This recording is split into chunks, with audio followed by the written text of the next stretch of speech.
Hello student, we have to study the topic mechanical properties of fluid in 12th syllabus Maharashtra board. Okay, in the previous lecture we have to study what is mean by surface tension, okay, and also some definitions, that is cohesive force, adhesive force, range of molecular attraction, sphere of influence. Okay, also we have to explain why the free surface of liquid is act like a stretched membrane. He concept आपल्याला अगदी clear पाहिजे. मी मागच्या लेक्चरला मी तुम्हाला 3 molecule A B C यांचं example देऊन सांगितलेलं की जे मॉलिक्यूल सरफेसवरती आहेत, त्यांच्यावरती एक एक्स्ट्रा डाऊनवर्ड फोर्स ऍक्ट होते आणि ह्या कंटिन्युअसली डाऊनवर्ड फोर्समुळे सरफेसवरच्या मॉलिक्यूलची संख्या ही कमीत कमी राहण्याचा प्रयत्न करते. म्हणजे सरफेस एरिया जो आहे तो मिनिमम हा राहण्याचा प्रयत्न करत असतो. तर ही जी काही प्रॉपर्टी आहे सरफेसची, ती प्रॉपर्टी कुणामुळे येते, कुठल्या फोर्समुळे येते, तर तो जो फोर्स आहे तो सरफेस टेन्शन. ओके, तर हे आपण एक एक्झाम्पल म्हणून आपण घरी पण ह्याच्यावरचं सरफेस टेन्शन कसं वर्क करतंय हे आपण इझिली बघू शकतो. आपण एक साबणाच्या पाण्याचा जर का बुडबुडा केला की किंवा एखादी रिंग घेतली आणि ती साबणाच्या पाण्यातून बाहेर काढली तर एअरची सोप फिल्म तयार होते आणि त्याच्यावरती एक छोटासा थ्रेड आपण ठेवला तर तो जो थ्रेड आहे तो याच्यावरती ठेवल्यानंतर तो आता कसा ही रॅन्डमली त्याचा साईज घेईल. ओके, आता जर का तुम्ही हा मधला पार्ट पंक्चर केला तर या ठिकाणी काय होते बघा, इकडं सगळीकडं हा जो सरफेस आहे फिल्मचा सगळीकडं फोर्स लावतोय आणि ह्या फोर्समुळे काय होते बघा, हा जो थ्रेड आहे हा बरोबर सर्क्युलर शेप मध्ये येतो. आता मला याच्यातनं काय सांगायचंय बघा, ह्या पर्टिक्युलर दोऱ्यासाठी एक जर का दोरा घेतला आणि त्याच्यापासून तुम्हाला सर्कल किंवा स्क्वेअर किंवा रेक्टँगल वेगवेगळे शेप्स तयार करायला सांगितले तर सगळ्यात जास्त एरिया हा सर्कलचा असतो. म्हणजेच या ठिकाणी बघा हा एरिया सगळ्यात जास्त आहे. म्हणजेच या सरफेस फिल्मचा जो एरिया आहे तो काय असणार आहे, सगळ्यात कमी असणार आहे. म्हणजेच ह्या लिक्विडची टेंडन्सी काय आहे, to attain the minimum surface area. Okay, तर आता आपण सरफेस टेन्शनची ऍक्च्युअली डेफिनेशन काय आहे हे समजून घेऊया. तर डेफिनेशन सांगायच्या अगोदर परत एकदा मी ह्याच फिगरकडे येतोय. आपण वॉटरचा एखादा सरफेस घ्या आणि त्या वॉटरच्या सरफेसवरती कुठेही अशी एक लाईन, इमॅजिनरी लाईन ड्रॉ करा. काय दिसतंय तुम्हाला, त्या लाईनवरचे हे मॉलिक्युल्स आहेत, है की नाही. इकडं पण मॉलिक्यूल आहेत, इकडं पण मॉलिक्यूल आहेत आणि हे सगळे मॉलिक्युल्स त्या मॉलिक्यूल वरती काय लावतात, फोर्स लावतात. हे टँजेन्शियल फोर्स, इकडचे मॉलिक्यूल इकडे ओढतात. इमॅजिन कसं करायचं, एक ताणलेलं कापड आहे, कुठेही तुम्ही लाईन मारली बरोबर, किंवा सपोज तुम्ही एक ब्लेडनं कट केलं तर ते दोन्हीकडं कसं एक्सपांड होईल ना, कुठेही तुम्ही मारा. तसं ते कशामुळे होतंय, तर ज्यावेळेला आपण टेन्शन देतोय त्यावेळेला हे टेन्शन ह्या लाईनच्या परपेंडिक्युलर तो फोर्स ऍक्ट होत असतो बरोबर. आता ही इमॅजिनरी लाईन आणि ह्या प्रत्येक मॉलिक्यूल वरती ऍक्ट होणारे हे फोर्सेस कसे टँजेन्शियल म्हणजे सरफेस वरती बरोबर.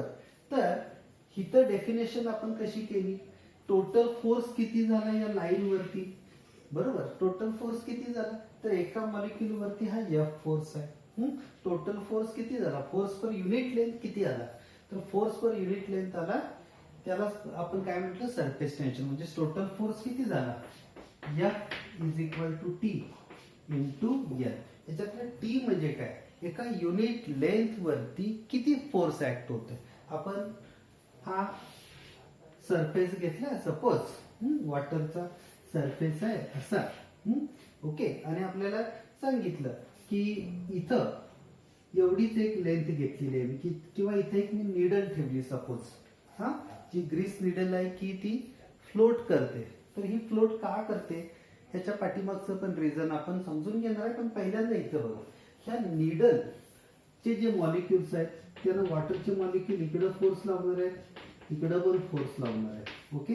आणि आपण आता काय डिफाईन केलंय, एका युनिट लेंथला किती फोर्स लागतोय त्या क्वांटिटीला मी म्हटलं सरफेस टेन्शन. बरोबर. आणि ह्या निडलची जी काही लेंथ आहे त्या लेंथनं त्या सरफेस टेन्शनला मल्टिप्लाय केलं तर मला काय मिळेल, the force act on the needle.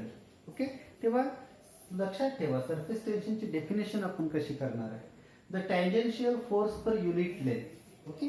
Tangential force, tangential word is important. Tangential force per unit length acting on an imaginary line drawn onto the liquid surface is called as surface tension. Simply surface tension is equal to force per unit length. तो force कसा आहे, tangential. Okay. तर ह्याच्यावरचे बरेचसे examples numericals आपल्याला सोडवायचे आहेत. मी घेणार आहे ते आता निडलचं वगैरे एक्झाम्पल तुम्हाला मी सांगणार आहे आता. तर फॉर्म्युला बघा सरफेस टेन्शनचा.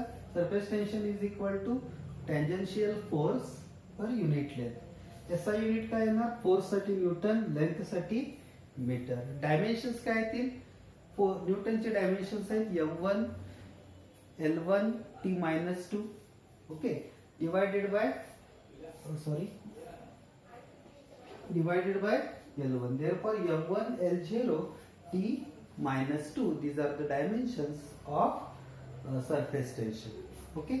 आता आपल्याला ह्याच्यावरचे न्यूमेरिकल्स कशी येणार आहे, आता आपल्याला सरफेस टेन्शनची कन्सेप्ट क्लिअर होण्यासाठी एक न्यूमेरिकल मला तुम्हाला घ्यावं लागेल.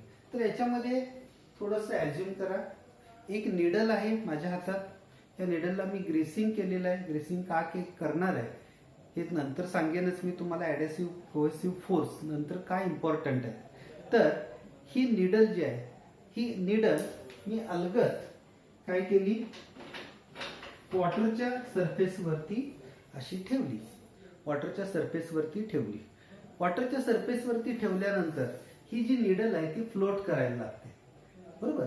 आता निडलची तर डेन्सिटी वॉटरपेक्षा जास्त आहे, निडल खाली बुडायला पाहिजे, पण ती तशी बुडत नाही आहे. तर याच्या पाठीमागचं रिझन काय, फ्लोट का करते. बरोबर. तर ह्याच्या पाठीमागचं रिझन आहे त्या निडलचं जे काही वेट आहे ते वेट बॅलन्स करणारा जो फोर्स आहे तो सरफेस टेन्शनचा आहे. हे तुम्ही थोडंसं इथं समजून घ्या. मी निडलचा तुम्हाला आता फ्रंट व्ह्यू देणार आहे. ठीक आहे. इथं ही निडल आहे. इथं बघा असं ही निडल आहे अशी, आणि हा तुम्हाला असा व्ह्यू दिसतोय. ओके. ही निडल आहे आणि हे सगळे वॉटरचे मॉलिक्युल्स आहेत. आता ज्या वेळेला मी निडल इथं आणतोय त्यावेळेला काय होईल बघा, त्या निडलनं त्या मॉलिक्युलला डिस्प्लेस केलं. मॉलिक्युलला डिस्प्लेस केलं, यांच्यामधलं सेपरेशन वाढलं, हे की नाही. आता त्यांच्यामधलं सेपरेशन वाढलं, दोन मॉलिक्युल मध्ये जो फोर्स आहे तोच फोर्स सरफेस टेन्शन साठी रिस्पॉन्सिबल आहे. सरफेस टेन्शन हे कायम कसं असतंय, टँजेन्शियल. इथं बघा ह्या ठिकाणी हा वॉटरचा सरफेस नीट ऑब्झर्व करा. बरोबर. इथं निडल आहे, ही निडल आहे, आणि हा वॉटरचा सरफेस आहे. टँजेन्शियल फोर्स, सरफेस टेन्शनचा फोर्स कुठे ऍक्ट होतोय, कायम टँजेन्शियल सरफेसला. हा सरफेस आहे, त्याला मी टँजेंट काढली, हा झाला सरफेस टेन्शनचा फोर्स. इथं पण मी टँजेंट काढली, टँजेंट ड्रॉ केली, हा झाला सरफेस टेन्शनचा फोर्स. आता हा जो काही सरफेस टेन्शनचा फोर्स आहे हा फोर्स पर युनिट लेंथ आहे. त्याचे आपण कॉम्पोनंट्स करून बघूया. तुम्हाला माहित आहे हा जो कॉम्पोनंट असतोय ऍडजसंट साइडचा हा टी कॉस थीटा असतोय, आणि हा जो कॉम्पोनंट आहे तो टी साइन थीटा असतोय. ओके.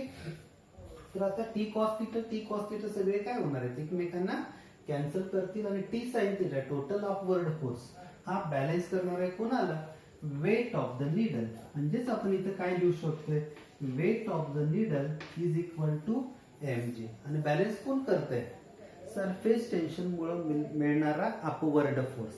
एका युनिट लेंथला मला किती फोर्स मिळतोय, टी साइन थीटा. ठीक आहे. आता सगळ्यात महत्वाचं लेंथ किती आहे, मी तुम्हाला डाटामध्ये दिलं जाईल की निडलची लेंथ L आहे. मग इथं हा जो काय फोर्स आहे सरफेस टेन्शनचा फोर्स हा इकडं पण आणि इकडं पण लागतोय.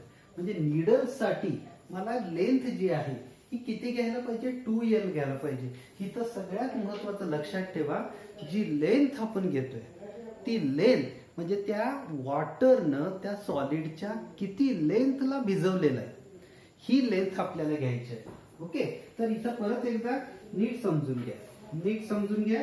इथं हा सपोज ही पेन्सिल आहे आणि ही पेन्सिल मी वॉटर मध्ये ठेवली तर पाणी इथं पण टच करणार आहे, इथं पण टच करणार आहे.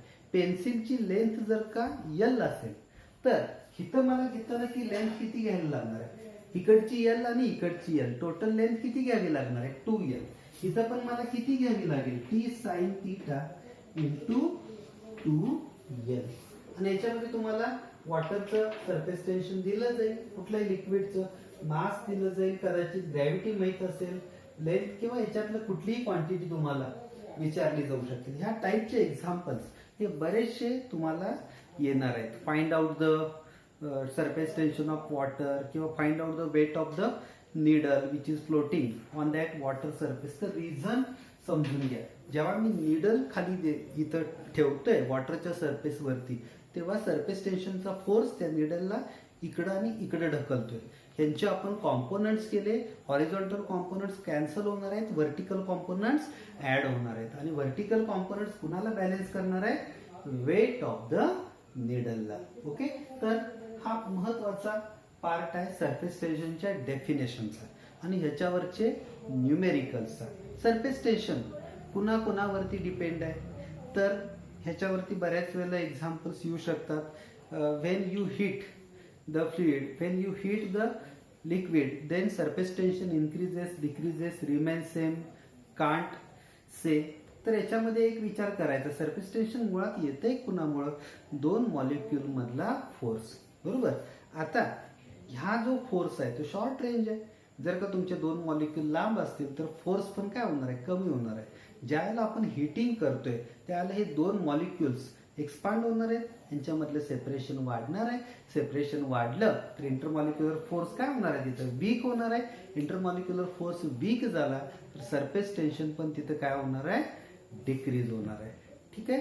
तेव्हा surface tension decreases as a temperature increases. तेव्हा ही पण प्रॉपर्टी सरफेस टेन्शन साठी लक्षात ठेवा. सरफेस टेन्शन साठी कुठला फोर्स जास्त रिस्पॉन्सिबल आहे तर तो आहे कोहेसिव्ह फोर्स. हेही तुम्ही लक्षात ठेवा. आणखीन काही पुढच्या लेक्चरला आपल्याला सरफेस एनर्जीची डेफिनेशन बघायची आहे आणि मग सरफेस टेन्शन आणि सरफेस एनर्जी यांच्यामधलं रिलेशन आपल्याला बघायचं. ठीक आहे. ह्याच्यावरचे एक्झाम्पल्स सॉल्व्ह करा आणि लेक्चर्स तुम्हाला कळतात का बघा. जर का लेक्चर्स आपल्याला समजत नसतील तर तुम्ही मला डायरेक्टली कॉल करा. ठीक आहे. थँक्यू.